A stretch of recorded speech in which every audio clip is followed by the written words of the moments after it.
안녕하세요, 김호준입니다. 지난 12일 MBC PD수첩이 MBC 몰락 7년의 기록을 방영했습니다. 공영방송사 하나가 어떻게 통째로 정권에 장악되어 갔는지 짚어가는 방송을 보며 그 과정을 조력하고 지방 MBC 사장으로 영전한 보도국의 전 간부들의 특히 눈이 갔습니다. 그들은 하나같이 카메라를 피했습니다. 내가 뭘 잘못했냐고 항변하는 그런 이념적 확신범들이 아니었습니다. 유대인 학살의 총책임자였던 힘너의 부하장교로 악명이 높았던 나치 아이히만 체포 당시 사람들은 놀랐죠. 실제 그가 너무 평범하고 심지어 가정적인 사람이어서. 재판 과정에서 아이히만은 자신에게 주어진 임무를 월급 받으면서 제대로 처리하지 못했다면 양심의 가책을 느꼈을 거라고 진술했습니다. 자신은 지시에 따랐고 임무를 충실히 수행했을 뿐이다 라는 거죠. 국정원의 주도하에 군사작전처럼 진행됐던 MBC 장악 과정에 기여했던 그들도 무슨 특별한 악당이 아니라 평범한 직장인, 생활인이었던 겁니다. 어느 날 주어진 영달의 기회를 마다하지 않았고 그 기회가 부여한 임무를 따랐을 뿐이었던 거죠. 사실 대부분의 친일파도 그랬을 겁니다. 친일파 이래로 이런 부역을 어떻게 상대해야 하는지 우리 사회는 마땅한 증거를 마련해두지 못했습니다. 너도 그때 그 자리 가봐라. 어쩔 수 없다. 미래를 봐야 한다. 죄가 문제지 사람이 문제냐. 그렇게 넘어갔죠. PD수첩을 보며 공영방송을 통째로 와해시킨 게 저렇게 평범한 사람들이었다는 걸 다시 한번 깨달으며 그런 생각을 했습니다. 이번만은 물렁해지면 안 되겠다. 단호해야 한다. 기본적인 생각이었습니다.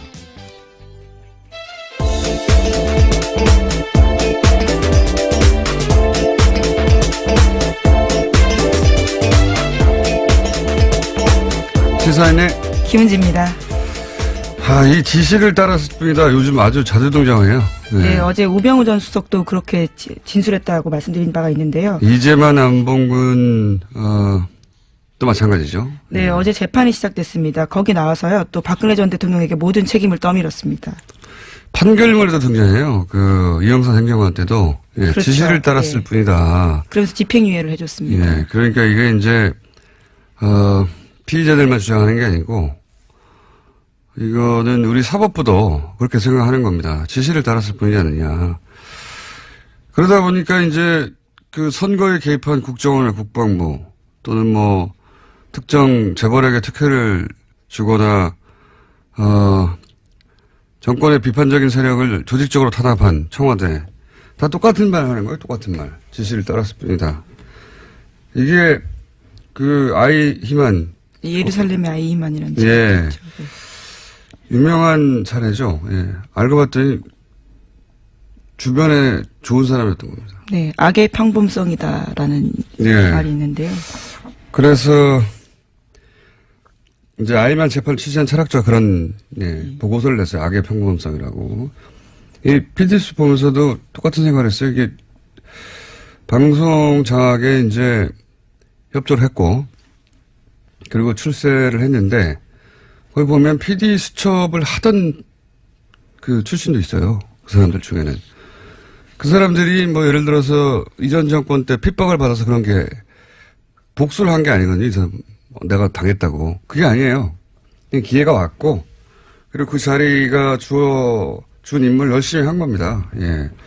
평범한 사람들이 그런 지시를 따른 결과가 이거거든요. 아이히만 사임됐어요. 네, 한나 아렌트의 굉장히 통찰이 돋보이는 지점인데요. 반복되어서는 안 될 역사죠. 이 변명을 기본적으로 우리는 받아주는데 그만 받을 때가 됐다. 그런 생각을. 지난주 PD수첩 한번 볼만합니다. 네. 네, 그런데 아직도 지역 MBC는 파업 중이라고 하고요. 또 KBS도 여전히 파업 중인 상황도 있습니다. 자, 하도 최근에 지시를 따랐을 뿐이다 하는 얘기가 많이 나와서 한번 짚어봤습니다. 자, 첫 번째 뉴스는 뭡니까? 네, 어제 SBS가 저녁에 보도한 내용인데요. 국군 기무사령부가 수사를 방해했다라는 의혹이 있습니다. 현재 군 기무사는 이명박 정부 시절 댓글부대를 운영했다라는 혐의로 수사를 받고 있는데요. 그런데 군 기무사가 자신들을 조사하는 국방부 조사 TF를 감청했다라고 합니다. 관련된 문건이 나온 건데요. 기무사 요원이 감청을 해서 압수수색 계획을 사전에 알고 상부에 보고했다라고 합니다. 이게 어려운 단어를 사용됐는데 한마디로 범인들이 형사를 도청한 겁니다. 예. 그렇죠. 범인들이 형사를 도청한 것이고, 예. 이게 이제 국정원 댓글부대, 그리고 사이버사령부 댓글부대만 지금 주목받고 있는데, 사이버사령부 댓글부대가 본격적으로 활동하기 전에는 기무사의 스파르트라고 하는 댓글부대가 있었다 이거거든요. 예. 그래서 이제 기무사 압수수색 하려고 했더니, 기무사에는 당연히 이런 감청 장비들이 있겠죠. 그거를 자기들을 조사하는 TF를 상대로, 예, 활용해서 압수수색 정보를 사전에 확보했다고 하는 문건이 나온 겁니다. SBS에 제가 보기에는, 예, 네. 제가 보기에는 굉장히 큰 특종인데, 그러다 보니까 사이버 사령부 수사가 요즘 잘 안 되거든요. 예. 다 이유가 그렇죠. 있지 않겠냐, 있었다, 뭐 이런. 그리고 이 자체 보고 때는 기무사, 예, 기무사 문제 없다. 예, 장관까지 속였다라는 건데요. 보고서에는 기무사가 이명박 정부 초기 사이버 대응을 한 건 맞지만 청와대의 북의 남남 갈등 조장 정황들이 있어서 이것을 보고하는 수준이었다라고 둘러댔다고 합니다. 그러니까 아직 청와대하고 장관 정도만 바뀐 게 맞아요. 계속해서 반복해서 나오지만. 그리고 대선 기간에는 댓글 활동이 없었다고 보고했거든요. 사이버사가. 예. 이게 대선 기간에 댓글 활동 하라고 만들어진 곳이에요. 대선 기간에 가장 활발하게 활동했는데 정반대로 보고하는 거죠. 예. 이런 문건들도 삭제했었는데요. 다 포렌식으로 복구가 돼서 겨우 알려진 사실입니다. 이거 어설프게 삭제했을까요? 예. 급했나 봅니다. 자, SBS에서 굉장히 중요한 단독이고 특종이라고 봅니다. 예, 물론 어제 군 기무사 관련된 입장들이 나왔는데요. 이석구 국군 기무사령관은 관련해서 의혹을 전면으로 부인했습니다. 지금까지 투명하게 협조하고 자료 제공하고 있다면서 왜 이런 보도가 나는지 황당하다라는 이야기를 하고 있습니다. 둘 중에 하나죠. 본인도 속았거나 부하들에게 아니면 알면서도 이러거나 둘 중에 하나니까 어쨌든 기무사령관한테 책임을 물어야죠. 이 보도는 후속 보도가 기다려집니다. 네. 자, 군이 이렇게 정치에 개입했는데 저는 사실 국정원, 기무사, 사이버사령부 이런 기관의 이 명백한 선거 개입은 구테타에 준하게 처벌해야 한다. 지시를 받았을 뿐이다. 이런 거 절대 봐주면 안 된다고 봅니다. 그렇죠. 군이 정치에 개입한 사례니까요. 그렇게 한번 기준을 딱 마련해서 이 지시를 받았을 뿐이다 하는 게 안 통하는구나 하고 모래에 박혀야 이게 끊어지죠. 이렇게 들어갔다가 지시를 따랐을 뿐이라고 해서 집행유예로 나오고 누가 무서워합니까 그거를. 자, 아마 후속 보도가 나올 것 같고요. 다음 뉴스는요. 네, 어제 블랙리스트 항소심 결심 공판이 있었습니다. 박영수 특별검사팀은 김기춘 전 비서실장과 조윤선 전 장관에게 각각 징역 7년과 징역 6년을 형을 내려달라고 재판부에 요청, 그러니까 구형을 했는데요. 어제 김 전 실장은 최후 진술을 하면서 눈물을 보이기도 했습니다. 남은 소망은 늙은 아내와 식물인간으로 4년간 병석에 누워있는 아들의 손을 다시 한번 잡는 거다 라면서 선처해달라고 호소했는데요. 그러면서도 자신이 했던 행동에 대해서는 틀린 게 아니다라고 이야기했습니다. 종북 세력으로부터 나라를 지켰다. 그게 자신의 사명이었다. 뭐 이런 취지의 최후 진술을 했죠. 예, 그렇죠. 한치 의심도 없고 애국심을 갖고 성실하게 직무 수행했다라고 주장하고 있습니다. 아직도요. 종북 세력으로부터 나라를 지키는 게 본인의 사명이었고 다만 이게 빠졌죠. 누가 종북인지 감별은 내 마음대로 한다. 예, 이 문장이 빠진 거죠.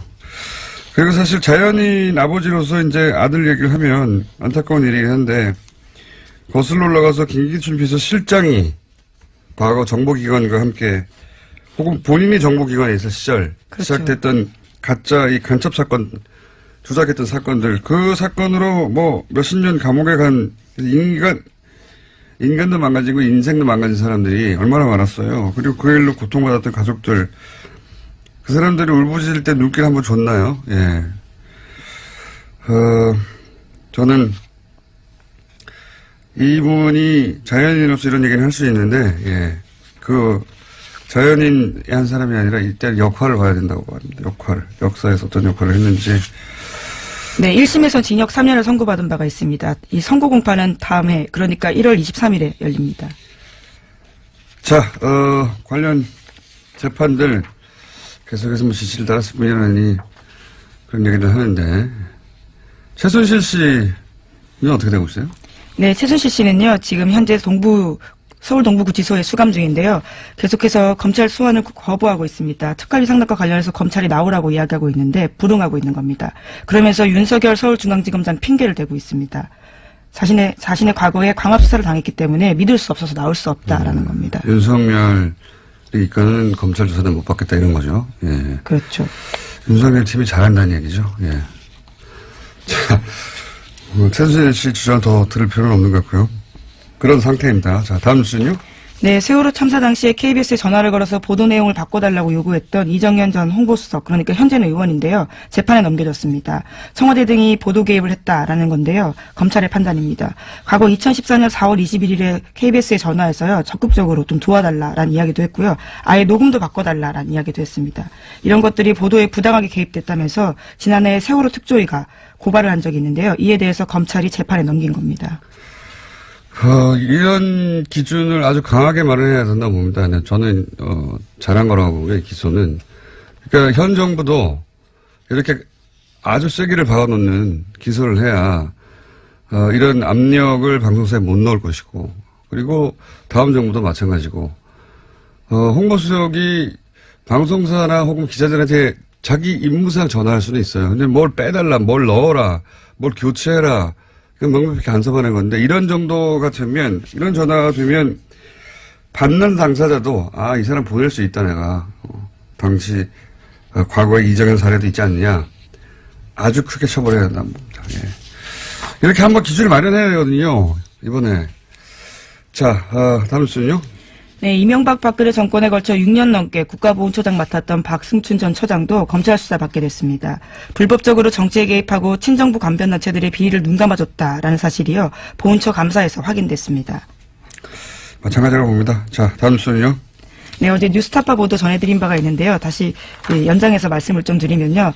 어제 구속 집행정지로 나왔다라는 사실에 대해서 관련된 근거들을 좀 말씀드리겠습니다. 뉴스타파 보도에 따르면 구치소장의 구속 집행정지 건의는 매우 이례적이다라는 거고요. 또 호흡곤란의 원인이 과식과 수면제다라고 보도하고 있습니다. 과식과 수면제. 네, 그리고 서울대병원 신경정신과 의사가 김 회장은 알츠하이머성 치매다라는 주장을 해서 풀려나오게 됐다라는 식의 보도를 하고 있습니다.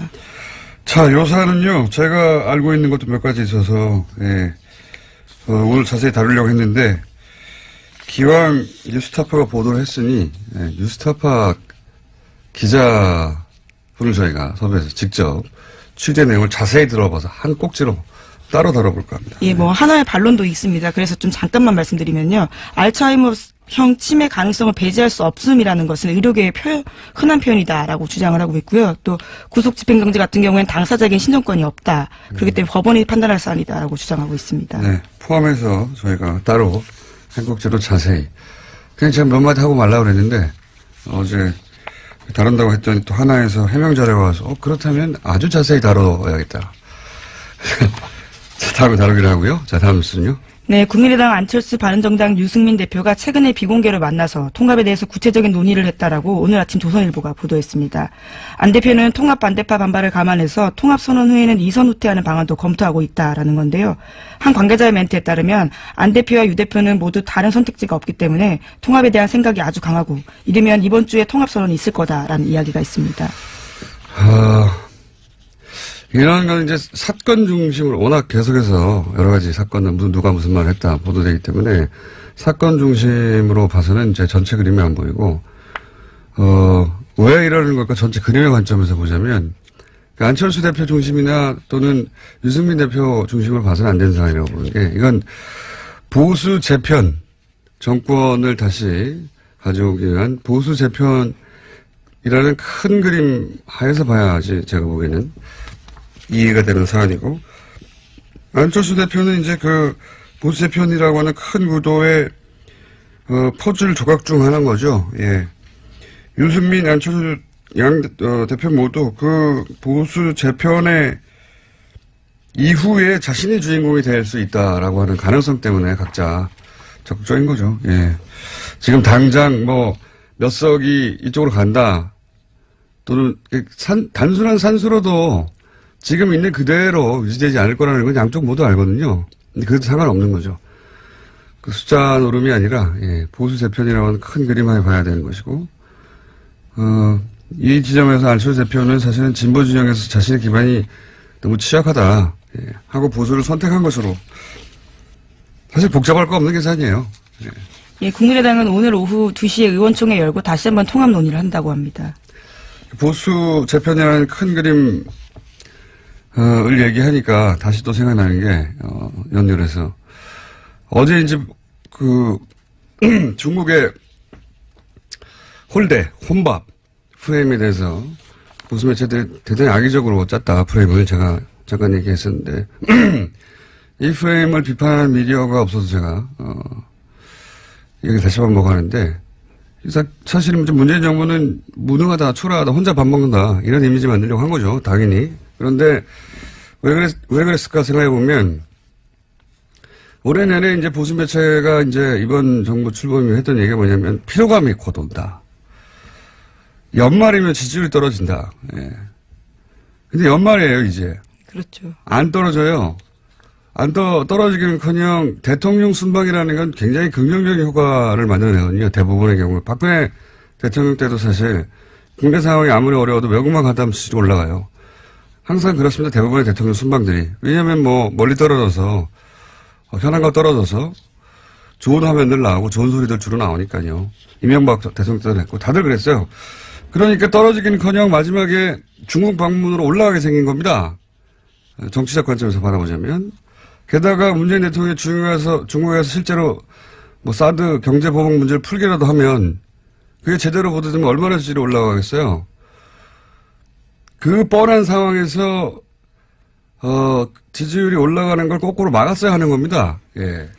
올해가 지지율이 떨어지는 채로 끝나야 왜 내년에 지방선거거든요. 바로 지방선거. 지금 이 바른정당 안철수의 국민의당 유승민의 바른정당이 합치려고 하는 것도 지방선거 이후에 정계 개편 보수 재편의 연결선상에서 일어나는 일이고 이 홀대론도 사실은 이렇게까지 생각해 보시면 대통령 순방을 주류 미디어가 이렇게까지 대대적으로 공격한 사례는 없어요. 그건 진보 보수를 떠나서 보통 대통령이 해외 나갈 때는 대충 좋게 말해주거든요.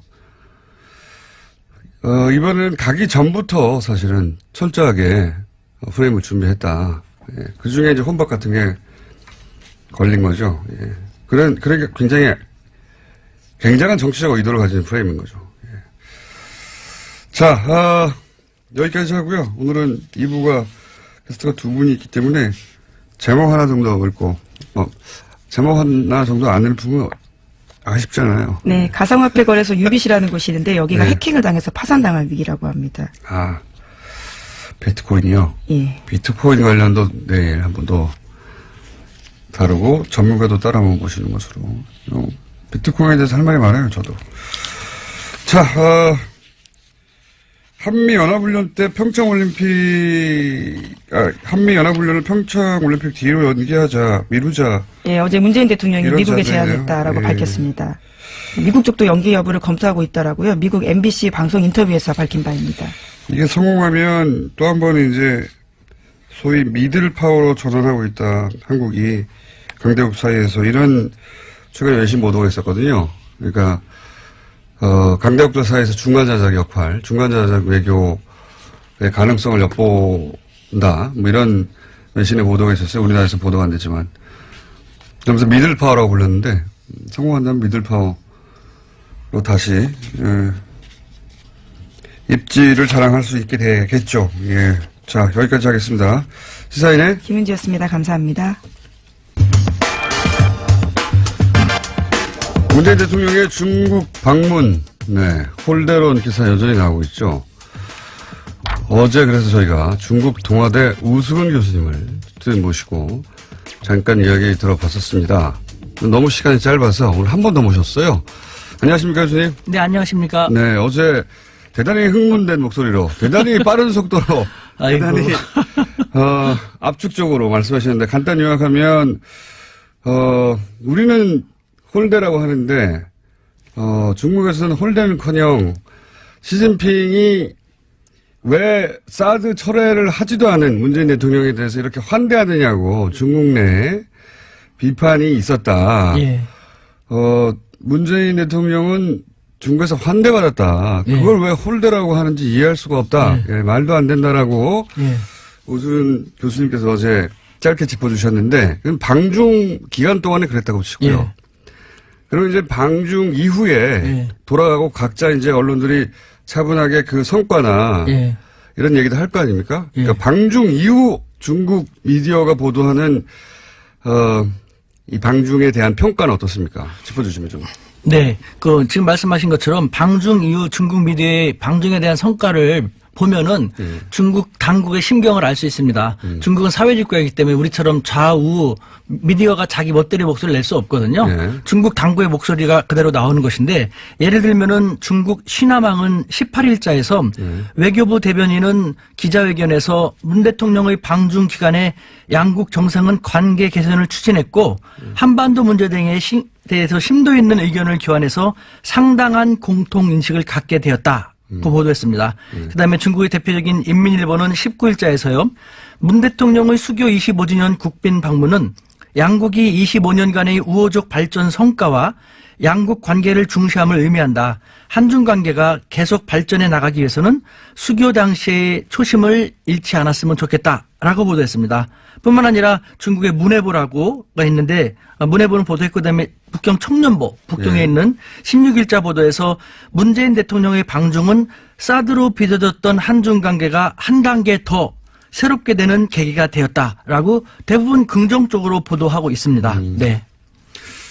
혹시 이제 중국 언론도 당연히 우리도 중국 언론을 인용해서 보도하듯이 중국 언론도 우리 언론의 반응을 인용해서 보도하는 건 없습니까? 있습니다. 그 중에 하나만 소개해드린다면요. 오늘 이렇게 차분하십니까? 조금 이따 하려고 지금. 이거는 조금 이따가. 이거는 보도를 인용하는 거니까요. 워밍업입니다. 워밍업. 예. 중국의 봉황망은요. 19일자 보도에서 우리 언론을 인용하는 가운데 네. 문 대통령은 최근 한중 정상회담을 마치면서 예. 그동안의 외교 공백을 잘 정리해왔다 예. 하면서 한중 관계를 긍정적으로 평가했습니다. 네. 뿐만 아니라 그 해방일보는요. 문 대통령의 방중 관련돼서 한국의 언론 매체는 비판적 보도를 했다.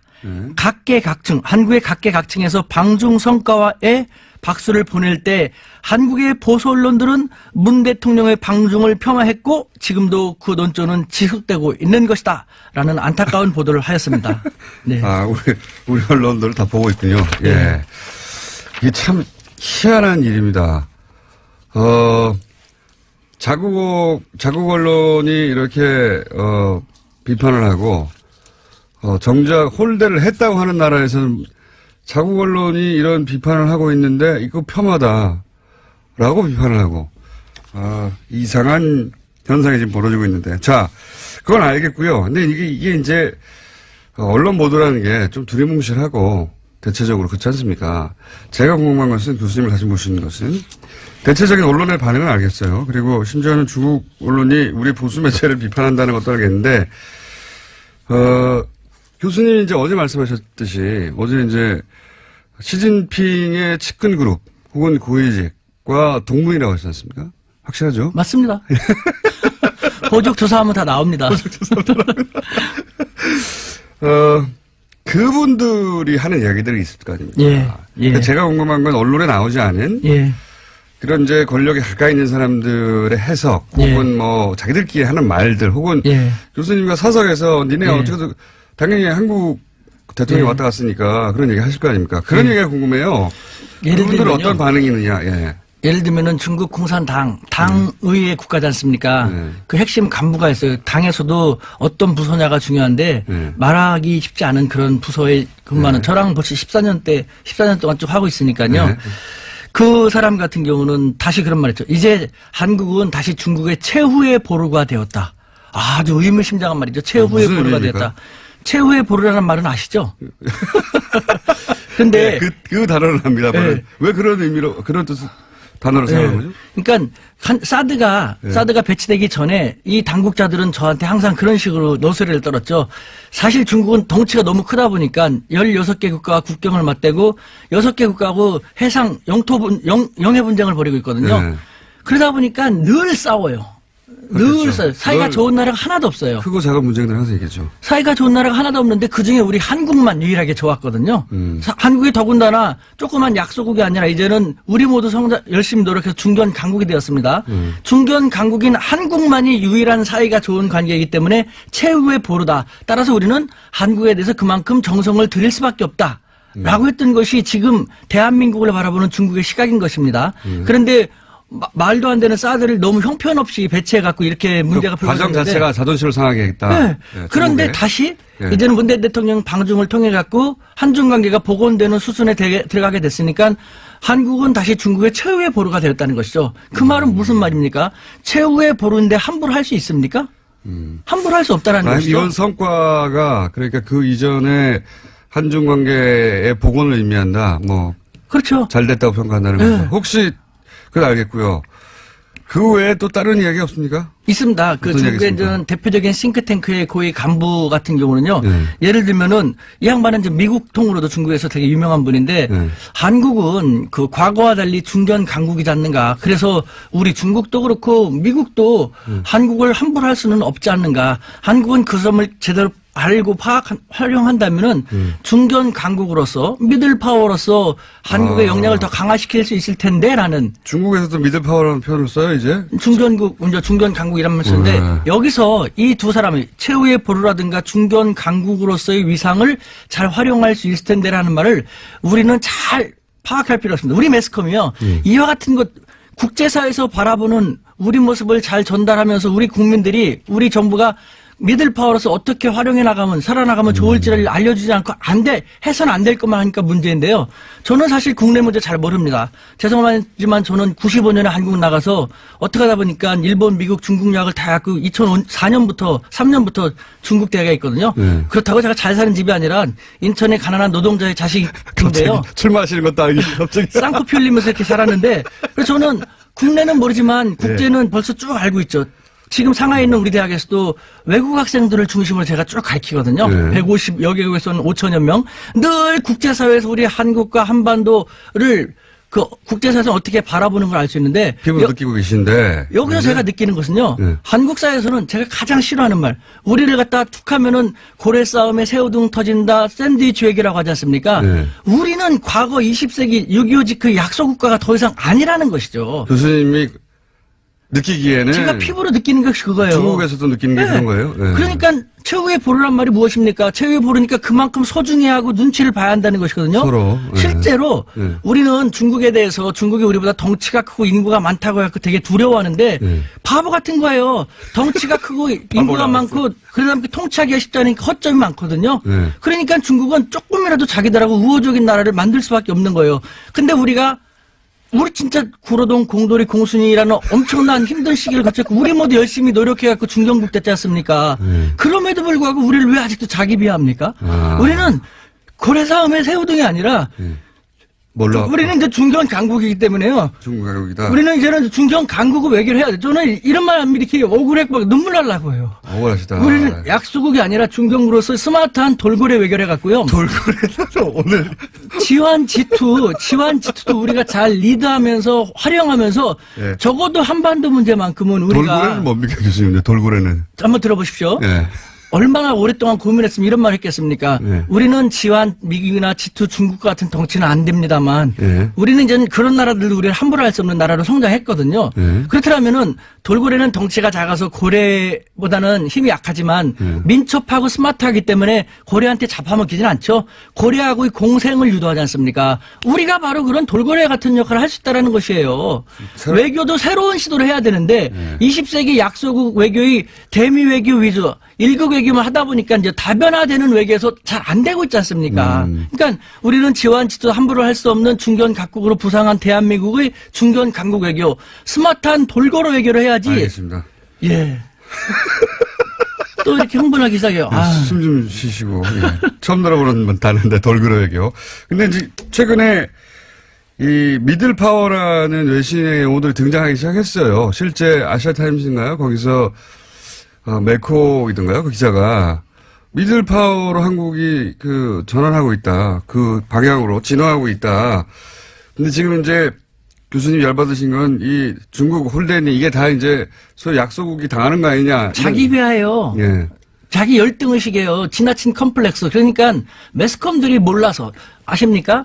저 아까도 말씀드린 95년부터 밖에 나가서 쭉 살았지 않습니까? 알겠습니다. 그럼 거기서 느끼는 것은요. 네. 국제관계에 있어서 예. 치명적으로 우리 국민들을 우롱하고 우리 국민들을 잘못 이끌고 있는 것. 저는 벌떼 민족주의라는 표현을 썼는데 10년 전부터 예. 벌떼 여왕벌을 잘 만나서 좋은 방향을 이끌면 좋은 결과를 나타내지만 잘못된 여왕벌을 만나고 잘못된 방향은 다 죽지 않습니까? 우리는 4대 강국 틈바구니에 끼어있는 가장 작은 나라이기 때문에 단결력이 강하거든요. 근데 이 단결력이 강한 우리 한민족을 잘못된 지도자라든가 이상한 매스컴들이 잘못 이끌고 나가면 우리가 다 힘들어지게 되는 거예요. 이게 바로 마찬가지지 않습니까? 최근에 이 중국의 방중 외교가 홀대를 당하고 있다. 문재인 대통령이 홀대를 당하고 있다고 하는 것도 그 관점에서 사실이 아닌데 또 이런 식으로 반응하는구나 하고 화가 나셔서 지금 흥분하신 거죠? 매스컴이 가장 문제예요. 이거는 보십시오. 제가 이제 강연 같은 걸 많이 나가는데 제 강연을 1시간이나 1시간 반 정도 들으면 딱 알아요. 저는 차이나 현상이란 말을 벌써 오랫동안 썼는데 무슨 말인지 아십니까? 차이나 현상이? 차이나 현상은 중국 관련된 현상이겠죠? 예. 어떤 거냐면요. 똑같은 저도 공장장님도 똑같은 한국인입니다. 네. 그런데 중국이라는 동일한 객체에 대해서 한국에서 한국 매스컴을 통해서 파악하는 중국에 대한 인식과 저처럼 한국인이 중국에서 직접 생활하면서 느끼는 중국에 대한 인식상의 차이에 엄청난 차이가 난다 해서 그렇죠. 차이나 현상이에요. 엄청난 차이 나겠죠. 우리 매스컴은 중국에 대해서 부정적인 것만 많이 하지 않습니까? 비판적인 거. 가장 큰 오해가 뭡니까? 가장 큰 차이가. 중국은 지저분하다, 사람들 무질서하다, 불량식품 많다, 그거 맞거든요. 저는 그거 더 잘 알아요. 저는 현장에 사니까 더 잘 알지 않습니까? 맞거든요. 그런데 더 중요한 것은 총수님도 단점, 장점 있지 않습니까? 네. 저도 단점만 있는 게 아니거든요. 네. 왜 한쪽만 부정적인 것만 보여줌으로써 손가락질을 합니까? 그러면서 우리가 좋은 관계 됩니까? 사실은요. 이런 말하면 중국을 피하는 것 같지만 저는 그렇게 대한민국 사람으로서 중국이 아직 불량식품 많고 짝퉁 만들어내고 부정적인 측면이 많으니까 우리로서는 다행인 거거든요. 불량식품 짝퉁을 중국 사람들도 중국 기업, 중국 제품 안 믿고 안 사게 돼요. 그러니까 외제를 쓰는데 미국과 일제는 싫고 더 이상. 그러니까 이제 한국 기업, 한국 문화를 찾을 수밖에 없는 거거든요. 너무. 아니 저는 이제 정말 그렇게 느껴요. 있는 그대로 말씀하셔서 중국 가서 다시 교수 생활 하시겠어요? 저는 대한민국 사람인데요. 어차피 중국인들하고 얘기하면서 서로 국익을 위해서 디베이트하고 하는 것인데요, 알겠습니다. 주제가 홀대 맞느냐 아니냐에서 굉장히 많이 진도가 나갔는데 앞으로 그 주제는 또 한번 마련해 볼게요. 1분밖에 안 남아가지고 오늘 마무리를 지어야 될 것 같은데 여하간 언론 매체도 그렇지만 근데 언론 매체만으로는 정확하게 심증을 읽을 수 없으니까 교수님 주변에 중국 내 고위직이 있거나 혹은 탱크탱크에 있거나 혹은 시진핑 측근 그룹에 속하는 분들 대학 동문들한테 얘기를 들어보면 요 외교를 통해서 한중 관계를 다시 복원하고 잘 지냈으면 하는 마음이 중국에 있다는 거죠. 한마디로 얘기한다면요. 예. 중국 당국자들은 한국에 대해서 한자성어로 얘기한다면 노심초사. 항상 노심초사입니다. 아유, 쟤네들이 또 미국 쪽으로 더 많이 가면 안 되는데 어떻게 하면 쟤네들을 끌어들일까라는. 왜 노심초사합니까? 조금 하고 보잘것없다면 그런 생각 안 하죠. 눈치 보지 않습니까? 사드 제재치도 한 번에 쫙 너네랑 끝나도 좋아하지 않고 찔끔 부렸다가 눈치 보고 찔끔 부렸다가 눈치 보고 하지 않습니까? 왜 그럽니까? 확 버릴 수 없거든요. 확 가면 자기들한테 불리하니까. 이런 국제사회, 중국이나 미국이 우리를 어떻게 바라보는지를 우리 매스컴들은 정확히 보도해갖고 우리 사회가 21세기 중견 강국으로서의 위상을 그대로 잘 활용할 수 있는 계기가 되었으면 좋겠다라는 마지막 당부의 말씀 드립니다. 오늘 흥분 안 하려고 했는데 자꾸 유도하시니까. 선생님, 이 주제는 오늘 여기까지 하고요. 예, 다른 주제, 우리가 중국에 대해서 잘못 알고 있는 거. 예, 이런 정말 주제로 그래요. 다시 한번 예. 시간을 곧 마련하도록 하겠습니다. 몸이 떨립니다. 오늘 이렇게 안 하려고 우리 애가 신신당부했는데. 자, 여기까지 하겠습니다. 지금까지 중국 동아대 우수근 교수님이었습니다. 감사합니다. 네, 감사합니다. 바른정당과 통합을 놓고 국민의당 네 분이 심상치가 않죠. 호남 지방의원들 의견 한번 짚어보겠습니다. 전남도의회 국민의당 원내대표 장일 의원 연결됐습니다. 안녕하세요, 의원님. 예, 반갑습니다. 장일원입니다. 네. 호남 민심의 국회의원들보다 훨씬 가까이 계실 것 같아서 저희가 따라 한번 모셨는데, 예. 전남도의원, 예. 전남도의원들은 지금 통합에 반대하는 걸로 제가 알고 있습니다. 반대하는 이유가 뭔가요? 예, 반대를 지금 하고 있습니다. 저희들이 1년 반 전에 새로운 정치 구도를 만들고 양당 정치를 깨고 다당제의 가치를 높이자는 뜻으로 저희들이 국민의당으로 탈당을 해갖고 갔습니다. 네.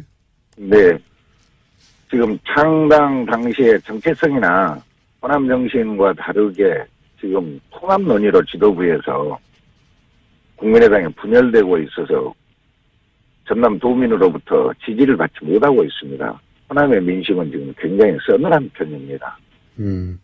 그 호남, 종목적으로 조금씩 차이가 있긴 하겠습니다만, 국민의당이 지금 호남을 기반한 것은 명백한 사실이니까 호남의 민심이 중요한데, 호남 유권자들은 이 통합에 대해서 싸늘하다고 느끼신다는 거죠? 예, 예. 지금 저희들이 국민들한테 지방선거가 앞으로 5개월밖에 안 남았습니다. 예. 그래서 이렇게 돌아다니면서 보면 왜 안철수가 있는 국민의당에 있냐.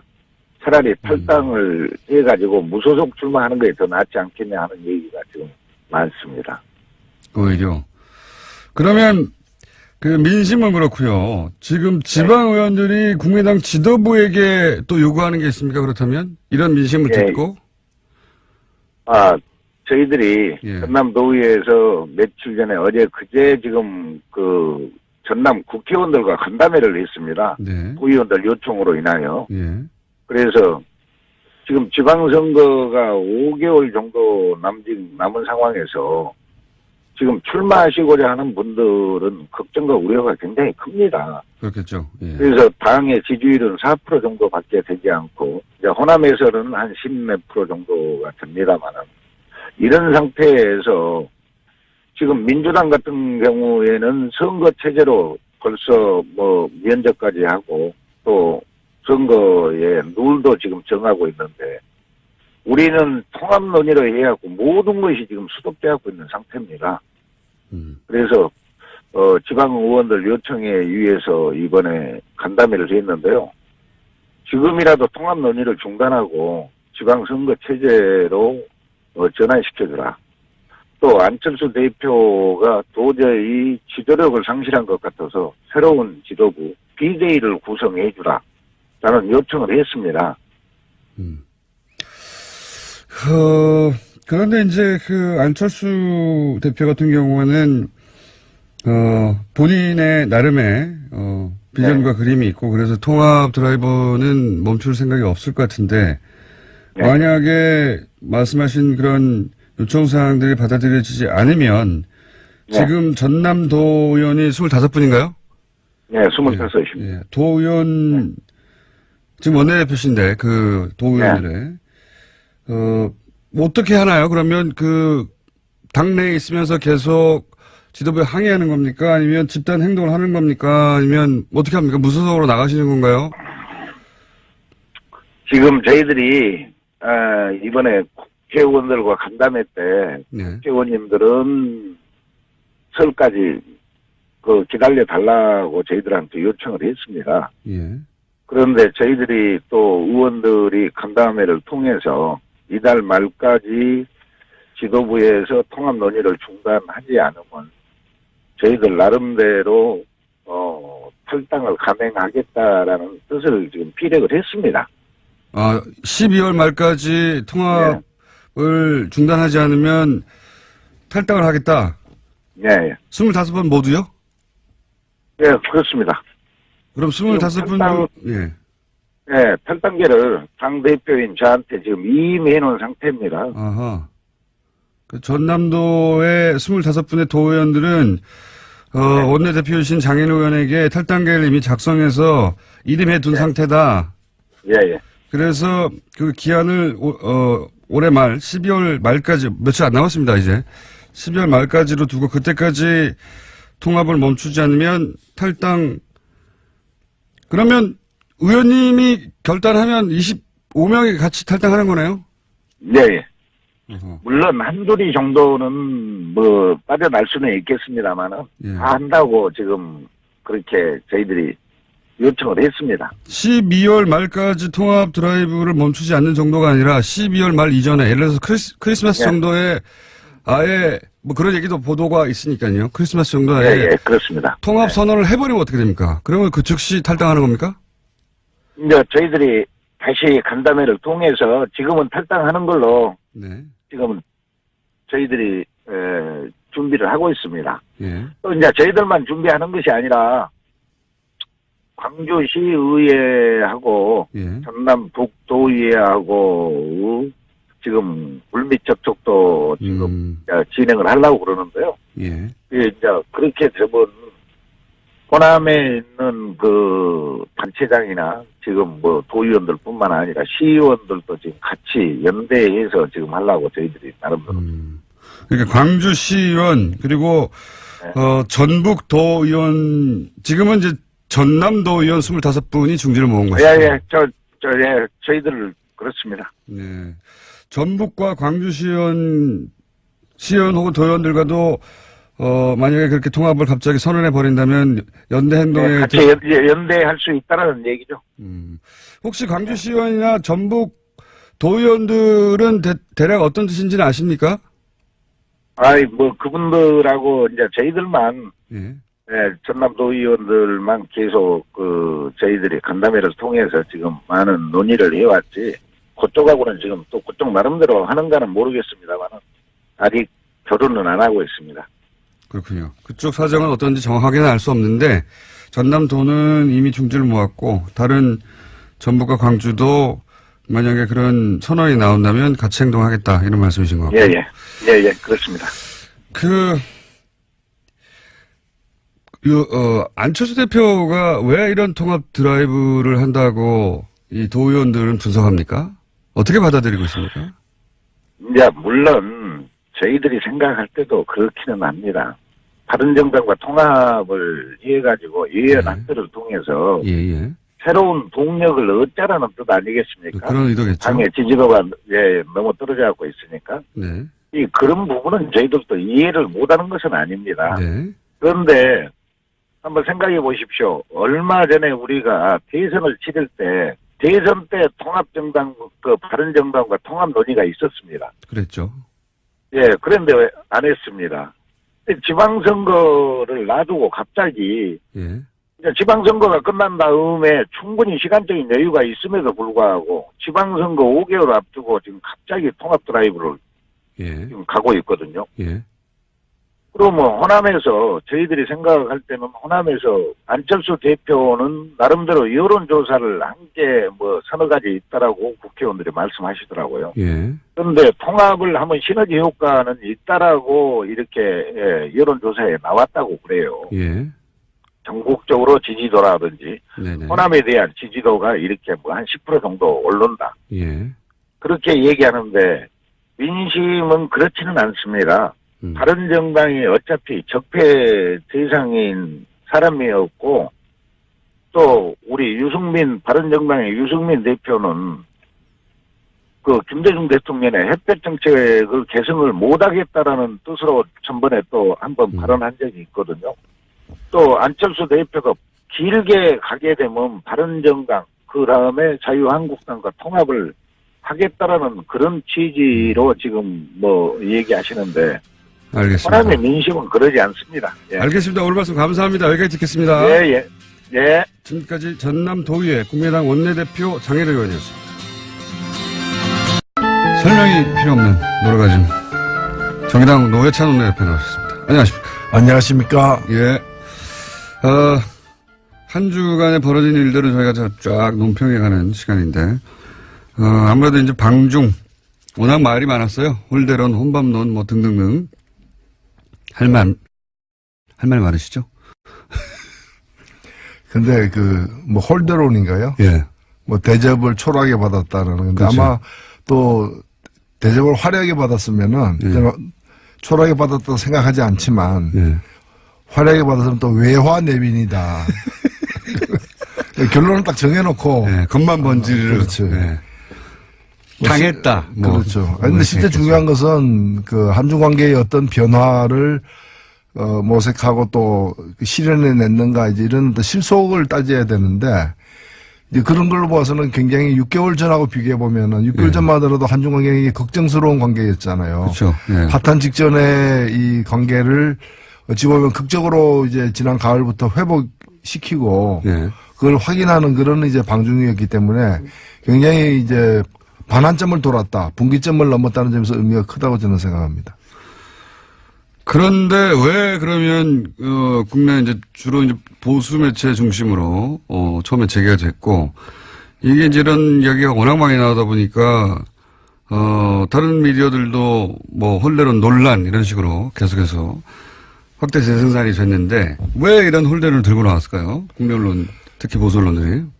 뭐 팩트 사실에 입각해서 뭐 보도한다기보다는 정치적인 어떤 공격을 하고 흠집을 내기 위해서 모든 걸 다 끌어다가 쓰다 보니까 스스로 이제 논리도 엉켜버리고 이번에도 뭐 혼밥. 예, 혼밥. 예.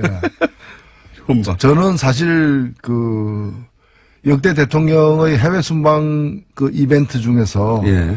이번에 아침을 중국 식당에 가서 먹은 네, 서울식당에서. 최고의 이벤트라고 생각됩니다. 중국 내에서 사실 평가가 높은 걸로 알고 있는데. 예, 저도 사실 좋아하거든요. 예. 아침에 가면 중국 가면 저는 호텔에서 아침 안 먹고 예. 호텔에서 보면 보여요. 인근에 예, 예. 출근하는 어머니가 애를 갖다 자전거 싣고 예. 애를 유아원 데리고 자기는 직장 가면서 둘 다 식당에 들어가요. 중국 사람들이 아침을 거의 집에서 안 먹거든요. 아침을 식당에서 먹는다고. 가서 주로 가장 많이 먹는 게 유조라고 예. 중국말로는 다르게 발음하지만은 중국식 꽈배기예요. 설탕 안 묻힌 꽈배기. 그다음에 중국식 콩국. 예. 찍어서 먹기도 하고 이제 만두탕 먹기도 하고 이러는데 이제 어찌 보면 대통령이 외국 대통령이 국빈으로 방문해 가지고 수행원들하고 같이 중국에서 가장 서민적이고 가장 대중적인 식당 가서 먹은 거예요. 시진핑이 우리나라 방문해 가지고 예. 그냥 호텔에서 주는 화려한 한정식 안 먹고 그냥 종로 가가지고 청진동에서 해장국을 갖다 수행원들은 먹었다.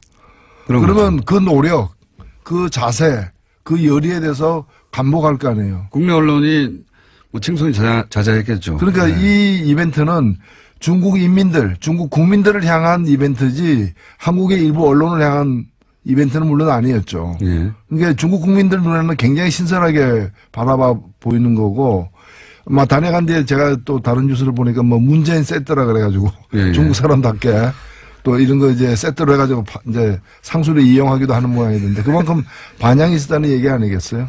그거를 우리 보수 매체가 몰랐다기보다는 예. 그게 혹시 긍정적으로 국내에 보도될까봐 미리 혼밥이라고 하는 굉장히 기가 막힌 프레임을 짜서 열심히 TV 우선이었던가요? 7기 중에 5기가 혼밥이었다 뭐 이런 식으로 보도했어요. 점잖게 얘기하면은 이제 부처 눈에 부처만 보이는 거죠. 그러니까 실제로 일본에 보면은 외톨이가 돼가지고 예. 밥도 혼자 먹고 그런 이미지. 혼자 밥 먹는 걸 갖다가 사람들이 쳐다볼까봐 두려워가지고 화장실에 가서 혼자 밥 먹는 경우도 있어요. 우리나라 대통령 중에도 그런 분이 있었잖아요. 프랑스 가가지고 외국 갈 때마다 전자레인지를 갖다가 호텔방에 갖다 놓고 혼자 데펴가지고 뭘 데폈는지는 잘 모르겠지만 한국에서 가져간 거 데펴다가 혼자 먹는 그게 일본어로 치면은 혼자 화장실 가서 밥 먹는 아이와 같은 상태라고 보는 거죠. 그런 걸 혼밥이라고 불러야지. 지금 이거는 어찌 보면 굉장히 저돌적으로 중국 사람들에게 마음에 파고들기 위해서 나는 이렇게 노력한다는 처절하게 보여주는 거거든요. 맞습니다. 이거 총리하고 아침밥 먹는 것보다 100배 낫죠. 100배 효과적인 전략적 외교 선택한 거라고 보고 실제 문재인 대통령이 아니라 박근혜 전 대통령이었던 보수 매체는 이걸로 가지고 아주 입이 마르게 칭찬을 했겠죠. 예, 했을 텐데 진짜 혼밥이라고 생각해서가 아니라, 그렇게 초라하고 외교도 못하고, 평가도 못 받고, 외국에 나가봐야 같이 밥 먹어주는 사람도 없다. 이런 이미지를 더 씌우려고 한 거였겠죠. 예. 이걸 엄청나게 보도했어요. 근데 엄청나게. 혼밥이라고. 정말 악의적이었는데. 이렇게 성과를 깎아내린 이유 중에 하나가 곧 지방선거이기 때문이기도 하지 않습니까? 사실은. 사실은 뭐 이렇게 비판할 게 별로 없다 보니까 이거 비판하는 거 아니에요. 그렇긴 한데, 효과적이었다고 생각하는 것 같아요. 계속해서 써먹는 걸 보면. 그러면 이 중국 방문에서 여전히 남은 과제는 뭐라고 보십니까? 예, 일단은 더 나쁜 관계로 이렇게 변질되는 걸 막았다는 점에서 사드 문제를 둘러쌌던 그 긴장과 갈등을 일단은 봉합을 한 거죠. 근데 왜 봉합하냐 완전히 해결해야지. 근데 지금 당장에는 완전히 해결할 방법이 없는 거예요, 사실은. 절대 없습니다, 절대. 없기 때문에 더 악화되지 않도록 일단 만들어 놓은 것도 저는 성과라고 보고 이제 이걸 어떻게 잘 관리해 나가는 게 앞으로의 숙제인 것이죠. 뭐 그런 점에서 제가 볼 때는 양국 다 굉장히 그 노력을 나름대로 하고 있다고 보여집니다. 원래 중국은 사실은 이런 외교 문제가 있으면 외교 문제라는 게 예를 들어 전쟁이 나서 어느 한쪽에 항복하기 전까지는 봉합이거든요. 대부분의 외교 문제라는 게. 어떻게 각자 이해가 다른데 완전히 해결합니까? 전쟁 나서 한쪽이 이겨서 한쪽이 점령하기 전까지 혹은 항복하고 누군가의 어느 일방의 요구를 굴욕적으로 최선이 안 되면 차선이고 최악을 막기 위해서 차악을 선택하는 게 외교인 거죠. 자, 그런 과제는 여전히 남아있다. 이 봉합. 봉합 이상의 해결책은 사실은 없어요, 현재는. 일단은 봉합이죠. 예. 일단은 봉합이고, 전쟁할 때도 보면은 휴전을 하는 것이지 무슨 불가침 조약을 맺는 게 아니잖아요. 한 단계는 그렇게 나가는 거고, 이번에 저는 하여튼, 아까 말씀드렸습니다마는 아침을 갖다가 충칭인가요? 거기서 아침을 갖다가 중국의 가장 서민적인 식당 가서 먹은 그 이벤트, 혼밥 이벤트를 만든 사람은 이벤트. 저는 상 줘야 된다고 봅니다. 상 줘야 된다, 오히려. 오히려 상을 줘야 된다. 혼밥 이벤트라고 하시면 안 되고, 서민식당 이벤트. 그렇죠. 자, 고평가는 그렇게 하시고, 지금 정치권에서 핫한 게 두 가지가 하나는 통합을 이제 한다. 곧 선언할지도 모른다. 크리스마스 선물 뭐 이런 얘기도 나오고 있고요.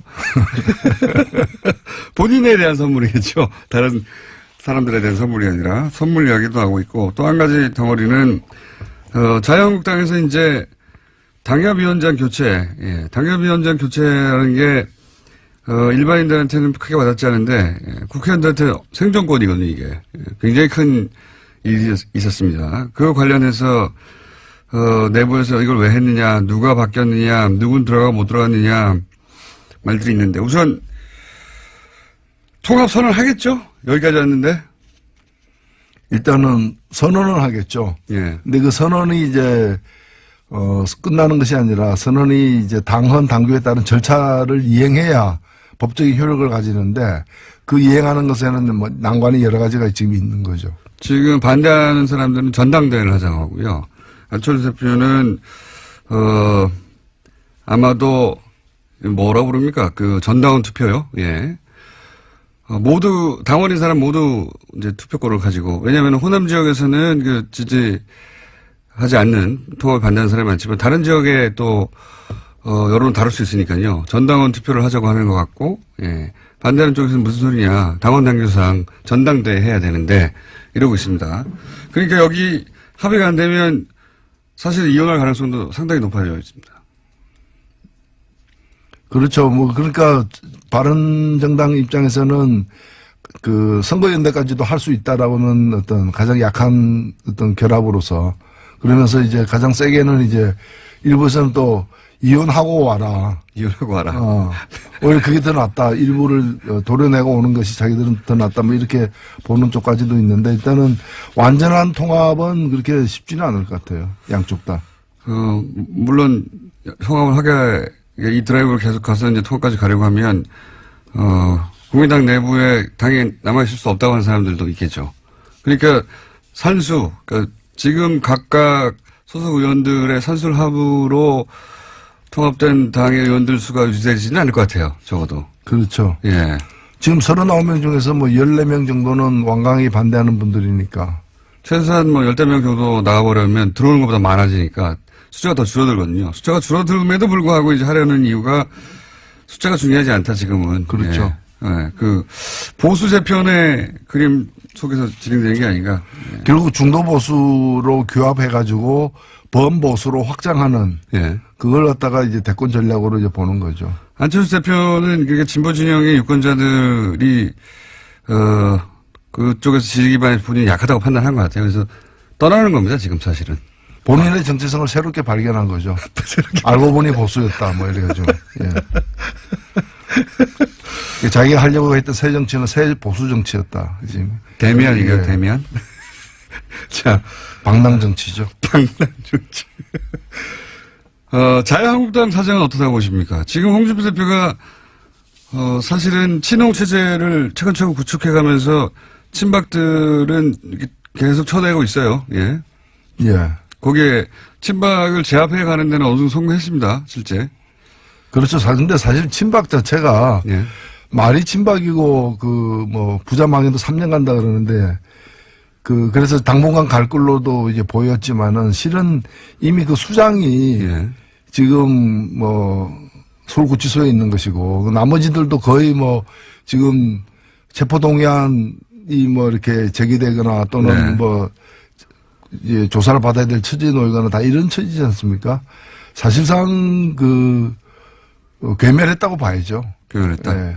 그러면 남아있는 양측은 홍준표 대표하고 김무성 전 대표 이 정도 되는 거 아닙니까? 지금 그렇죠. 예. 그게 이제 신주류 세력이라 봐야죠. 근데 홍준표 대표하고 김무성 전 대표가 그렇다고 친박 몰아내고 당권을 장악하는 데까지는 갔지만 둘이 그냥 잘 지내기만 하지는 않을 거 아닙니까? 예, 그 길은 이제 다음 시즌이죠. 다음 시즌에서 싸울 상대죠. 이번 시즌에는 힘을 합해야 되는 거고, 예. 다음 시즌에서는 서로 싸워야 되는 그런 운명적 관계죠. 유여해 최고위원이 이 당협위원장에서 탈락한 거는 어떻게 보십니까? 예, 그건 아마 이제 그런 게 일종의 파퓰리즘이죠. 제물로 바친 거죠. 예. 제물로. 로마 원형 경기장 같은 데서 이제 관중들이 다 이렇게 손가락을 땅 쪽으로 향하는 그런 상황에서 이제 재물을 던져준 거죠. 자, 유해, 최고위원은 재물이라고 지금, 표현됐는데 저희가 한번 연결해 볼게요. 나중에 재물이라고 표현됐는데 어떻게 생각하시냐고. 홍준표 대표 본인도 대법원의 최종 판단이 내일 모레네요. 예, 모레 나오는데. 네, 이번 주에 주요 재판들이 이렇게 대법원에 여러 개가 사실 있는데 그 중에 하나하고 아마 이거는 아무도 예측하기 힘든 지금 그런 상황이 그러니까요. 같습니다. 파기환송되면 안철수 대표에게 좋은 겁니다. 유승민 대표하고. 그렇죠? 예. 자유한국당이 흔들려서 나중에 구속력이 약해지면 흡수하려고 하니까요. 떨어져 나오는 분들 좋은 거고. 만약에 대법원이 이제 무죄를 확정해버리면 그러면 홍준표 체제가 더 공고히 되겠죠. 근데 그럴 파기환송되게 되면은 이 자유한국당이 이제 친박이 대사론하는 게 아니기 때문에 예. 어찌 보면은 바른정당 같은 어떤 자유한국당을 모태로 해가지고 보수를 개혁해보겠다는 예. 그런 계획을 가진 사람들이 오히려 이게 새로운 기회를 주는 측면도 있죠. 맞습니다. 예. 복당파하고 이렇게 되면 바른정당이 오히려 자유한국당으로 돌아와야 된다고 생각하는 사람들이 그런 분들의 목소리가 높아질 수밖에 없죠. 그렇죠. 예. 그래서 안철수 대표의 계획도 안 될 수도 있겠네요. 또 예. 바른정당이 저쪽을 더 바라봐서 지난 시간에 또 꼭 얘기했어야 앞으로 꼭 얘기해야 되는 내용 중에 하나가 개헌 문제 있지 않습니까? 예. 선거구 개편제. 이거 좀 어려운 얘기여서 다들 그리고 아직 시간이 좀 남아서 안 하고 있는데 정의당 입장에서 만약에 개헌을 한다면 지금 자유한국당이 반대하고 있기 때문에 사실 어렵습니다. 어렵긴 어려운데 원래는 자유한국당이 먼저 꺼낸 얘기죠. 개헌은. 예. 먼저 끄는 얘기고요. 그 다음에 이제 개헌 시기가 요즘에 이제 쟁점이 되어버렸는데 지방선거 내년 2018년 지방선거까지 개헌을 완료한다. 예. 즉 지방선거 투표하는 날 개헌 국민투표도 함께 하겠다는 것에 대해서 모든 대선 후보들이 약속을 했고 특히 예. 홍준표 당시 대선 후보는 이렇게 그 문서로 서명까지 했었어요. 예. 서명까지 했기 때문에 이 약속은 지켜야 되고 박근혜 전 대통령이 들고 나왔었고 자유한국당이 그때 강하게 드라이브를 걸었었고 사실 지금 개헌하자는데 반대하는 정당은 아무도 없었어요 그때. 예. 그래서 지금 이 개헌을 갖다가 이제 안 하겠다는 거 아닙니까? 근데 자유한국당은 지금 안 하겠다고 하는 거죠. 예. 그래서 저는 약속은 지켜야 되고 약속 못 지키서 면허 반납해야 되는 거죠. 면허 반납. 예. 이거는 정당 등록 취소감이라고 저는 그렇게 생각합니다. 등록 취소합니다. 자유한국당은 왜 반대할까요? 내세우는 거는 이제 지방선거에 불리하다는 건데 아니 헌법을 갖다가 30년만에 고치는데 일개 지방선거 지방선거 중요하지 않다는 뜻이 아니라 선거 한 번에 유리하냐 불리하냐를 가지고 할 부분이 아니고 그리고 어차피 자유한국당은 내년 지방선거 불리해요. 개헌 안 한 데서 유리해지는 것도 아니고 어차피 불리한데 더 불리할 것도 저는 없다고 보고 그래서 일단은 전국의 주도권을 갖다가 이제 뭐 정부 여당이 쥐게 될 거 우려한다는 건데 그것도 저는 뭐 그것 때문에 개헌을 반대한다는 것 자체가 이유가 되지 않는다고 봅니다. 근데 자유한국당이 반대하면 어쨌든 개헌안이 통과될 수가 없지 않습니까? 지금 의석수상. 개헌안을 누군가가 모르겠습니다. 국회에서는 아예 합의가 안 될 것 같고. 그래서 저는 예. 그 점을 갖다가 자유한국당을 최대한 압박해야 된다. 일단은 약속을 지키라고 해야 되는 것이고 약속을 못 지키기 때문에 그 국민들에게 사과해야죠. 약속을 못 지키게 됐다고. 그리고 개헌을 갖다가 할 생각이 없다면 국민들에게 사기를 친 거 아니에요. 그건 정말 정당을 해산해야 되는 것이고 그게 아니라 시점을 조금 바꾸면 좋겠다. 예. 뭐 이때는 불리하니까 뭐 2달 후에 석 달 후에 하겠다고 한다면 그것까지는 봐줄 수 있다는 거죠. 그렇다면 그 약속을 국민들 앞에 공언하라는 거죠. 그런 점에서 개헌 열차를 멈출 이유는 없다. 개헌 열차가 6월 지방선거 때 투표하기로 했다면 그 6월 13일 이역에는 서야죠. 근데 그걸 안 쓸 생각인 것 같아요. 안 쓸 생각이라면 그럼 그 다음 역이 어디냐. 예. 그거라도 국민들에게 밝혀라는 거죠. 밝혀도 지킬까요? 그러니까 저는 그렇게 안 지킬 것 같으면은 이 운동장을 떠나라 이렇게 얘기를 해야 되는 거죠. 운동장을 떠나라. 현실적으로 자유한국당이 반대하는 한 개헌을 할 방법이 없었습니까, 사실. 국회를 통과하지 못하니까. 그건, 부차적인 문제는 아니지만 그건 그대로 두고 만약에 개헌을 한다면 꼭 포함되어야 하는 내용이 뭡니까, 정의당 입장에서. 선거구제 개편이죠. 예, 뭐 여러 가지가 사실입니다. 저는 정의당은 기본권 신장과 지방분권을 강조하는 게 기본이고요. 특히 기본권과 관련해서도 해서 이 노동권을 갖다가 복원시키는 재헌의회 수준으로 우리가 이 정부를 처음 만들 때 헌법을 처음 설계할 때의 정신으로 돌아가는 그래서 지금 그동안의 독재 정권들이 들어서면서 부당하게 기본권들을 제약한 특히 노동상권을 제약한 부분을 갖다가 회복시키는 내용 그다음에 선거와 관련해 가지고 비례선거 원칙을 선거에 못 박는 예. 이제 헌법 조문에다 못 박는 비례선거의 원칙을 좀 더 자세히 설명해 주시면요. 네, 이제 국민의 민심 그대로 선거 결과에 반영될 수 있도록 하는 이거는 여러 가지 측면 하나는 이제 선거 제도와 관련해서 지금의 선거 제도가 예를 들면 가장 비근한 예로 정의당이 7.3% 얻고 의석을 7.3% 가지는 게 아니라 의석은 2%밖에 못 가지는 이런 문제들. 그다음에 인구 대비로 표의 등가성 문제. 그 농촌의 한 표가 도시의 2표하고 비슷한 지금. 그건 왜 그런지 설명해 주십시오. 예, 그게 이 선거구를 획정할 때 예를 들면 10만 명당 1명을 뽑는다고 이러면 농촌 같은 도시에는 20만 명당 1명까지를 허용하는 거예요. 독일 같은 경우에는 1.5 이상이 되면은 위헌이다. 뭐 1.25, 1.3대 1 이렇게 이제 비율을 정했는데. 비율을 정해고 있는데 우리는 지금 2대 1까지 허용하고 있거든요. 그러니까 이제 농촌 지역이 어차피 인구가 좀 적어서 1대1로 할 수는 없다 하더라도 그 비율이 너무 차이가 난다. 그렇죠. 이제는 지금 2대1까지 허용하고 있는데 1.5대1 정도까지로 낮출 필요가 있습니다. 그래서 근접하게 만들어야 되는 도시 15만 명이 농촌 10만 명하고 같은 대표성을 갖도록 하는 정도까지 지금은 농촌 10만 명이 도시에 20만 명이 되는 네. 꼴이 되기 때문에 그러니까 농촌에서 지지하는 정당이 유리하죠. 네, 그렇죠. 정치 세력이. 그래서 농민들의 어떤 그 목소리를 정치에 반영하는 것은 당연히 필요하고 중요하지만은 지금 이것이 농민들의 목소리를 반영하는 구조가 아니라 그렇죠. 농촌의 그 보수적인 기득권 세력들을 갖다가 그 정치 세력들을 연명시키는 제도로 악용되고 있기 때문에 이 비례성의 원칙을 갖다가 더 되살리는 그런 이제 그 헌법 조항을 갖다가 삽입하는 것이 필요하다는 거죠. 그러니까요. 10만 지금 명. 국회 개헌특위에서도 네. 국회 자문위원회 안으로 이렇게 나와 있습니다. 나와 있다. 요는 결국은, 표를 받은 만큼 국회의원들이 국회에 진출해야 되는 게 맞고 또 하나 도시와 농촌을 비교하자면 농촌이 보수 성향 때문에 이제 보수 정치 세력이 유리하게 지금 짜져 있는 비율을 낮춰야 된다.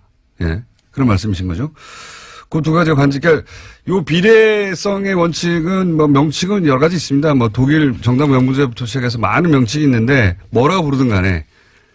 그리고 지금 권력구조에 대한 여러 가지 안들이 나와 있지만은 어떤 권력구조가 채택되든 국회의 권한이 다소 지금보다 많아지는 건 사실이거든요. 예. 그렇다면 국회의 권한을 지금처럼 잘못된 선거제도를 가지고 뽑힌 국회의 권한을 더 높이는 것은 더 문제가 있을 수 있기 때문에 국회의원을 민심이 그대로 반영되는 선거제도가 전제된 후에 그 속에서 새로 뽑힌 국회의원들이 권한이 다소 높아지는 거라면 몰라도 현재와 같은 상태에서 국회의 권한이 더 높아지는 것은 바람직하지 않을 수도 있다. 저는 그렇게 봅니다. 정의당 입장에서는 이제 내각 책임제도 지금 뭐 현재 일당이 될 수 없으니까 내각 책임제도 괜찮다, 좋다 이런 입장이죠. 이론적으로 보면은 내각 책임제가 가장 우수한 제도라는 것은 뭐 이론이 없습니다. 누구나 다 인정하는 거고요. 문제는 타이밍의 문제인데 그것을 지금 우리의 국민들의 요구, 그 다음에 정치 문화, 그 다음에 국회에 대한 어떤 신뢰 정도, 여러 가지를 종합했을 때. 국회의원의 실력도 넣죠. 그렇죠. 그것이 또 정당 정치의 어떤 발전 정도 이런 것들이 지금 당장의 내각제를 실현할 정도가 되느냐 안 되느냐에 대해서는 다양한 판단이 사실 있는 거죠. 개인적으로는 어떻게 생각하십니까? 저는 내각제가 훌륭한 제도로 생각하지만은 지금 당장에 국민들의 동의를 얻기에는 여론조사 결과가 나타나는 것처럼 쉽지 않다는 생각을 갖고는 있습니다. 물론 방향은 우리는 내각제 방향이지만 근데 더 위험한 건 뭔가 하면은 소위 분권형 대통령제라는 이름 하에 숨어 있는 이원 집정제. 뭐 대통령은 외치, 그 다음에 수상은 내치, 그리고 대통령은 권한을 한 20% 갖고 국회에서 선출된 국무총리는 한 80%의 권한을 갖는.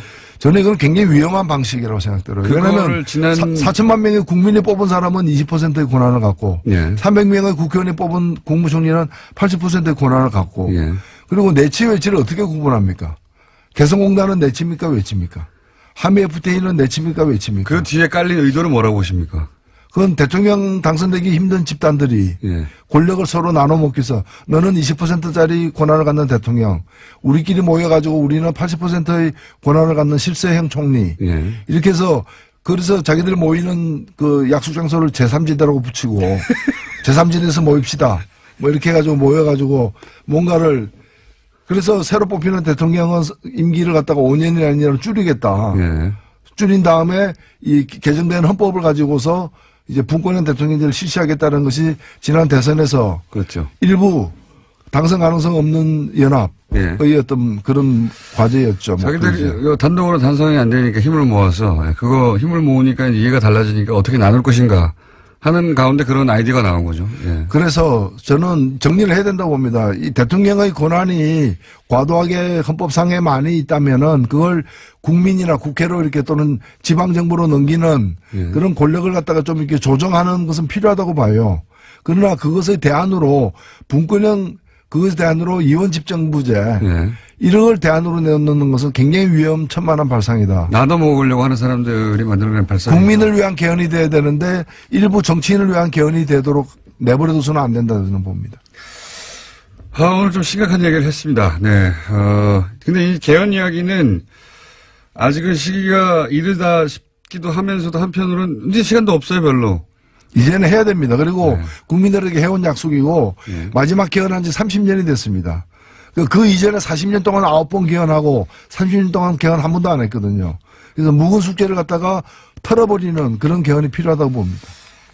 현실적으로는 근데 쉽지 않은 상황이다. 네, 오늘은 여기까지 하겠습니다. 지금까지 정의당의 노회찬 원내대표였습니다. 감사합니다. 네, 감사합니다. 불친절한 뉴스. 오늘은 동아대 우수근 교수님 반응이 아주 많습니다. 네. 고정 요청도 많고요. 코너명 제목도 막 보내시네요. 우르가즘, 가스 운명수 이런 것도 있고요. 예. 개그는 우수근, 이수근, 중국은 우수근. 그런 반응도 있고 이런 반응도 있습니다. 왜 듣는 내 가슴이 찰까? 교수님 다 공감이 가는데 다만 볼륨을 낮춰주세요. 네, 이런 반응도 있고요. 아무래도 우수근 교수님 조만간 다시 모셔야 될 것 같습니다. 그리고 플란다스의 개가 130억을 돌파했습니다. 야, 저희가 이 아이디어를 처음 얘기할 때만 하더라도 130억 적은 돈이 아니다 뭐 이렇게 했었는데 100몇십억이 순식간에 한 달도 안 돼가지고 전례가 없는 일입니다. 130억. 예. 이제 곧 목표액을 다 채우겠네요. 예. 언제 차겠나 싶었는데 한 달도 안 돼서 여기까지 왔습니다. 그리고 하와이 대신에 일본에 보내달라고 오켄키 다스카 하는 줄 알았더니 가만히 들어보니까 오켄키 다스카네요. 다스카가 아니라 예 그렇습니다. 다스카입니다. 이제 아셨군요. 불친절한 S는 여기까지 하겠습니다. 시사, 과학, 최근에는 개그는 별로 안 하고 있는 원정우 씨 나오셨습니다. 안녕하세요. 헐레벌떡. 예, 뛰어왔어요. 방송 시작 10초 전에 도착했어요. 네. 없이 제가 하려고 그러다가. 자, 요즘 개그는 잘 안 하고 계신데. 네. 네. 해주세요. 예. 오늘은 뭡니까, 주제가? 오늘도 개가 아니고요. 네. 그럼 날씨 얘기 좀 하려고요. 날씨. 네. 요즘 춥다고 이제. 기상과학. 예, 날씨가 춥기도 춥지만 또 많은 분들이 춥다고 재밌는 얘기들을 많이 하세요. 예를 들어서 뭐, 북극, 그린란드, 모스크바, 알래스카보다 더 춥다. 그러면서 그래. SNS에 그 사진 같은 거 올리시거든요. 네. 날씨 이제 앱 같은데 비교해 놓은 그런 거 있잖아요. 네, 나오죠, 그런 거. 지금도 제가 오늘 이 순간의 날씨를 보고 있는데 서울특별시 마이너스 영하 9도, 네. 모스크바 영상 1도, 모스크바가 이상한 거 아니에요? 앵커리지 영하 2도, 그래요? 런던 영상 7도. 런던이 원래 그렇고. 네, 런던은 원래 좀 네. 이따 말씀드리겠지만 이렇게 추운 데가 아니고.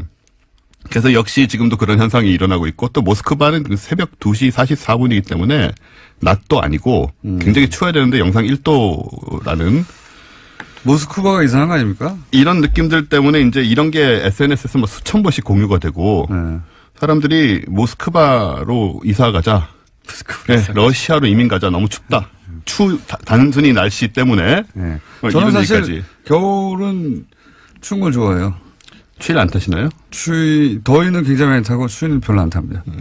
고기 많이 먹는 사람들이 좀 그런 게 있죠. 몸에 열이 많고 그래서 네. 저는 뭐 겨울에 추운 거 이 정도는 뭐 겨울은 추운 거 당연한 게 아닌가 싶은데 여하간 이게 이제 이 상황이 그래서 그래 뭐냐라고 생각을 해보면 약간은 이제 착각도 좀 섞여 있어요. 왜냐하면은 모스크바가 이제 지금 우리가 모스크바가 춥지만 모스크바의 1월 기온으로 가면 기온이 뭐 영하 20도 이하로도 내려가고 하기 때문에 사실은 우리보다는 춥습니다. 물론 모스크바가 아주 추운 곳이 아니에요, 상만큼. 평균 겨울 온도가 우리보다 훨씬 낮을걸요? 몇 도? 평균 기온이 영하 7.9도인가 5도인가 네. 그런데 생각만큼 많이 추운 곳은 원래 아니고. 게다가 지금이 가장 추울 때가 아니고. 그렇죠. 네. 그래서 이제 1월 달이 되면 상황이 달라질 것이다. 그래서 지금 우리나라 추위는 실제로 그런 곳들보다 날씨 자체가 추워졌다기보다는 한겨울 추위가 빨리 왔다. 12월 달에. 네, 왜 빨리 왔나요? 이제 그걸 이제 생각을 해보는 거죠. 네. 근데 그 이야기 하기 전에 우리가 자꾸 이제 이런 도시하고 비교를 하는 거는 위도를 기준으로 기온을 생각을 그렇죠. 하는 거거든요. 네. 근데 위도 영향이 생각만큼 많지 않습니다. 그런가요? 예, 요게 이제 재밌는 부분인데, 물론 위도가 높은 지역의 경우에는 대체로 더 춥죠. 그렇죠. 네. 겨울에 이제 해의 고도가 낮으니까 네. 일조량도 적고 네. 추워지는 게 정상이긴 한데. 해가 비스듬히 비추는 거니까. 그렇죠. 예. 근데 런던 같은 경우에는 북이 51도에 있거든요. 예. 우리나라는 37도 있잖아요. 네. 38선 미치니까. 거기는 이제 멕시코 만류의 영향이던가요? 그렇습니다. 네. 이제 그 얘기를 드리려고 하는 건데 이게 왜 아직도 기억나죠, 제가? 중학교 때 배운 것 같은데. 제가 런던에 이제 몇 년을 살았잖아요. 그렇죠. 맞습니다. 원종우 씨가 런던에서 기타로 학위를 받았어요. 그렇습니다. 제가 국내 런던에서. 몇명 없습니다. 예, 이제 산 증인인데 예. 기타로 학위를 받았지만 지금 제가 이러고 있네요. 그거하고 아무 상관없는 일을 하셨죠. 네. 그 이후로 기타로 학위를 받긴 받았는데. 전혀 상관없는. 학위 왜 받았나 몰라요. 제가 그때 갈 때부터 그랬어요. 거기 왜 가냐고. 아, 예, 좋은 경험이 됐습니다. 일단 날씨도 이렇게 하게 됐고. 런던에 4년을 살았는데, 영하로 잘 안 내려가요, 겨울에. 맞습니다. 51도인데. 오히려 비가 오고. 그렇죠. 예. 영하로 잘 안 내려가고 또 캐나다 밴쿠버가 있는데, 네. 거기도 살았잖아요. 쓸데없습니다. 이 죽어도. 거기도 북이 49도입니다. 예. 굉장히 높은데 역시 영하로 잘 안 내려가요. 예. 우리 생각에는 굉장히 추할 것 같은데, 반면에 이제 캐나다 반대편에 토론토가 있잖아요. 예. 거기는 밴쿠버보다 훨씬 낮은 43도, 북이 43도인데 우리나라 겨울보다 더 춥거든요. 예. 이게 이제 말씀하신 바로 다른 요소들 때문인데 가장 중요한 건 역시 멕시코 만류라고 예. 부르는 이 해류입니다. 따뜻한 바닷물이 이동하면서. 그렇죠. 한마디로 말하면. 네. 예. 이 멕시코 만류라는 거는 이렇게 멕시코에만 있는 것은 아니고 네. 좀 큰 광역으로 얘기를 하는데 아프리카 동부에서 멕시코로 미국 동해안으로 올라가서 예. 대서양을 지나서 영국 스칸디나비아까지 흘러가는 거예요. 예. 그러니까 굉장히 넓은 지역을 지나가는 거죠. 바닷물이 그렇게 흐르는 겁니다. 그렇죠. 크게. 예. 그래서 위도가 훨씬 높은 유럽이 우리나라보다 덜 추운 게 이제 이 영향이 큽니다. 예. 밴쿠버나 시애틀 같은 데는 이제 태평양 난류가 또 있고 예. 그리고 우리나라도 심지어 겨울에 보시면은 강릉이나 속초가 안 춥습니다. 그런가요? 중간에 홍천이나 맞아요. 철원 이런 데가 춥지. 맞습니다. 이 태백산맥 동쪽은 안 추워요. 심지어는 5도 이상 평균 겨울 기온이 높습니다. 이것도 이제 그쪽으로 난류가 지나가기 때문이죠. 문자가 하나 왔는데. 네. 원종우 씨 그렇게 돈 많이 내고 날씨를 알려고 거기까지 갔다니 대단하십니다라고. 예, 과학에 이 한 몸 바치는. 거기 기타 치러 갔다니까요. 예. 예. 학위 받아왔어요. 받아왔어요, 네. 쓸 데가 없어서 그렇지 확인을 받아왔습니다. 약간 쓸 땐 있습니다, 그래도. 한때 본인이 직접 기타를 만들어 팔겠다고 했으나 예, 실패한 걸로 알고 있습니다. 네. 아직도 그랬어요. 꿈은 남아 있습니다. 어쨌든 근데 이제 난류라는 게 생각해 보면 이게 뭐 그냥 뭐 진짜 끓는 물이 지나가는 것도 아니고 예. 뭐 그렇게 영향이 있을까 싶잖아요. 근데 이제 원체 면적이 거대하다 보니까 바다가 움직이니까요. 그러니까요. 예. 원체 면적이 거대하다 보니까 단 몇 도만 높아도 이게 레디에이터 같은 역할을 해서 예. 이제 공기를 덮이는 레디에이터. 예, 그런 걸 하는 거죠. 바닷물이 레디에이터 효과. 좋습니다. 이해가 잘 가요. 지금 생각해 보면은 지금 사실 우리가 유럽에서 덥다고 생각하는 따뜻하다고 생각하는 곳들은 스페인, 예. 그리스, 이탈리아 예. 이런 데가 전부 남한보다 위도가 높습니다. 실제로. 예. 오. 근데도 이 온화한 날씨를 유지하는 게 네. 물론 멕시코 만류만은 아니지만 뭐 바다의 온도가 높기 때문에 네. 다 일어나는 현상이다. 기본적으로 바다에 근접한 도시나 국가들이 바다의 영향을 받는다. 날씨가. 그렇죠. 네. 거기 굉장히 크다는 거죠. 우리는요.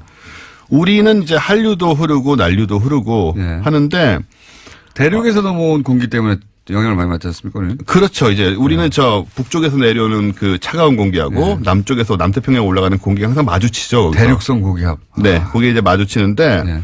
그 뭐 이런 말 들어보셨을 거예요. 오츠크의 기단이니 뭐 이런 얘기를 들어봤을 건데. 중학교 때 다 배웠어요. 네. 그거 열심히 외워가지고 시험 쳤는데. 그게 이제 마주치는 지점에 있어서 네. 뭐 여름에 장마 같은 거 생길 때 이제 북쪽하고 남쪽하고 따뜻한 차가운 기단하고 따뜻한 기단이 마주치면서 전선이 생기고 이러는 거죠.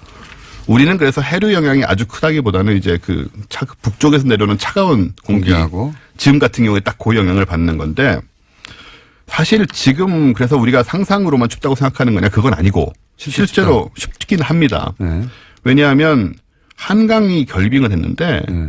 이 12월 초에 결빙을 했거든요. 네. 이게 1946년 이래 71년 만에 가장 이른 결빙이에요. 그러니까 빨리 추워졌다. 네, 빨리 추워졌죠. 한마디로. 그렇죠. 그리고 이게 뭐 그러니까 우리가 더 춥게 느끼죠. 착각은 아니고 이제 춥습니다. 예년보다 더 빨리 추워졌으니까. 그런데 네. 예년에 그러니까 한겨울에 가장 추울 때에 가장 낮은 온도와 비교하자면 거기까지는 안 갔지만 아니, 빨리 그렇진 추워졌다. 않죠. 빨리 추워진 거죠. 네.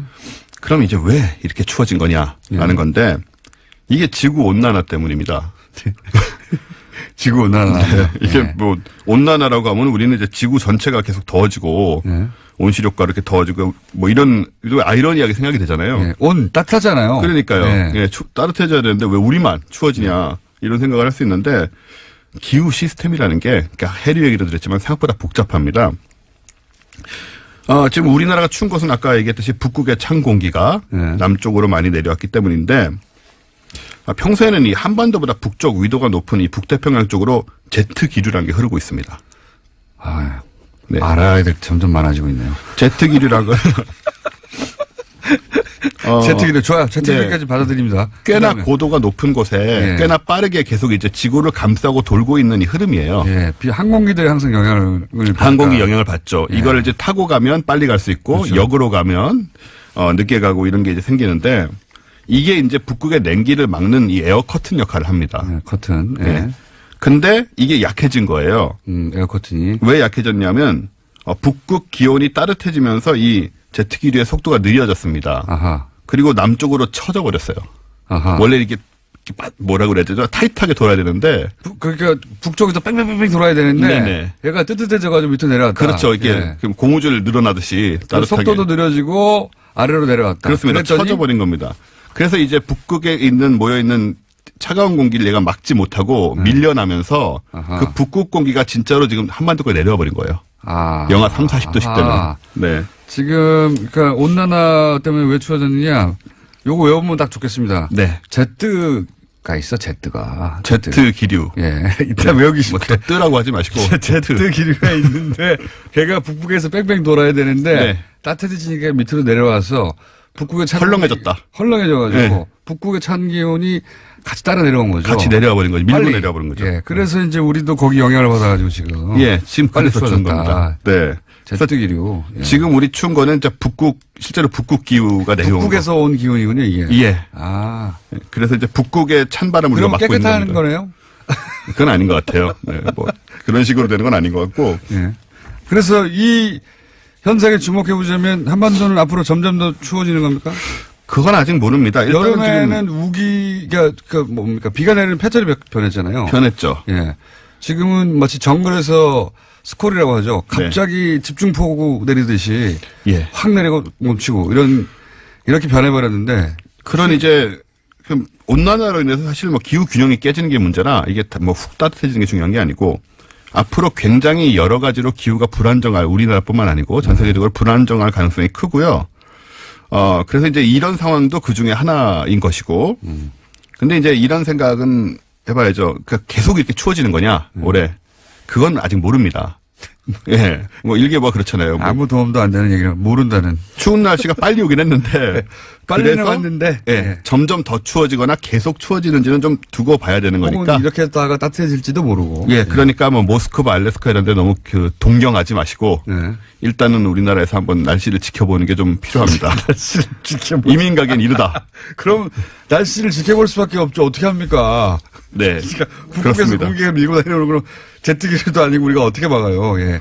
그러니까요. 하나만한 이야기를 오늘 네, 그렇습니다. 했습니다. 앞으로 날씨를 알 수 없다. 그러나 지금까지 벌어진 것은 온난화의 영향이다. 네. 그렇게 봅니다. 온난화라는 게 따뜻해지는 게 아니다. 네. 이 지금 우리가 익숙해 왔던 기후의 패턴 이걸 그렇죠. 바꾸고 있는 거예요. 네. 그래서 그래서 이제 지역에 따라서는 재앙에 가까운 상황이 벌어질 수도 있고. 갑자기 비가 안 내리는 곳에 폭우가 내릴 수도 있고요. 네네.